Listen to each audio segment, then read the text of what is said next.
Si vous voulez, c'est ça, non mais ça c'est bien documenté. C'est quand même incroyable. Depuis le début de cette crise, il n'est plus possible de parler du pouvoir corrupteur de l'industrie pharmaceutique. Si on en parle, c'est complotiste. Hein. Comme quand je parlais en décembre du passeport sanitaire, c'était complotiste. Sauf que ça a été annoncé par Macron hier quand même. Hein.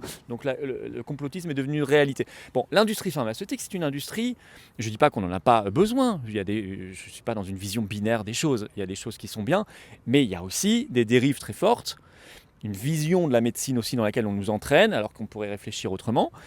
Et ce sont des entreprises privées, capitalistiques, qui doivent rémunérer des actionnaires.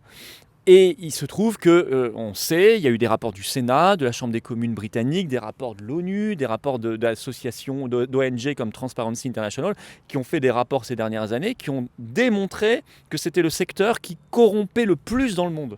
On le sait, c'est pas du complot ça, c'est écrit. Et il y a même des directeurs de revues scientifiques comme le Lancet, très prestigieuses, qui l'ont dit eux-mêmes. Il y a quelques années, le directeur du Lancet l'avait dit, je crois en 2015 ou en 2016, l'ancien directeur. Donc on le sait. Et avant la crise Covid, on pouvait en parler. Vous aviez même, j'ai retrouvé des reportages dans l'Express, sur des chaînes de télé, des grandes chaînes de télé. On pouvait en parler.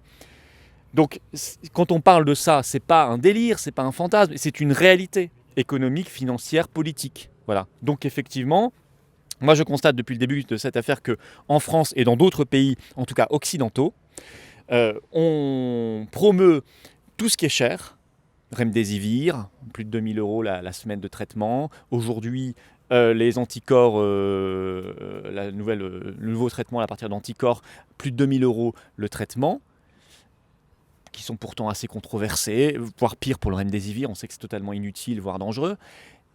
Par contre, tous les médicaments qui sont génériqués depuis longtemps, qui ne rapportent pas un rond à l'industrie pharmaceutique, hydroxychloroquine, azithromycine, ivermectine, colchicine, clofoctine, il y en a plein, et bien systématiquement ils sont discrédités. Systématiquement. Alors que vous avez des pontes de la médecine qui vous expliquent que ça marche. Ils l'ont démontré, ils l'ont vu. Et il y a des pays qui les utilisent, comme l'Inde, qui démontrent que ça fonctionne. Ben non.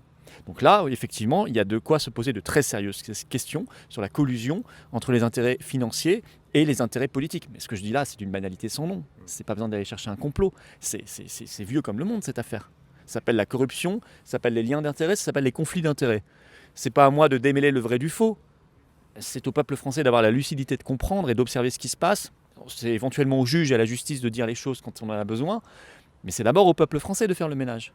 Et d'avoir un petit peu de bon sens. C'est pour ça que je disais, éteignez la télé, rallumez vos cerveaux.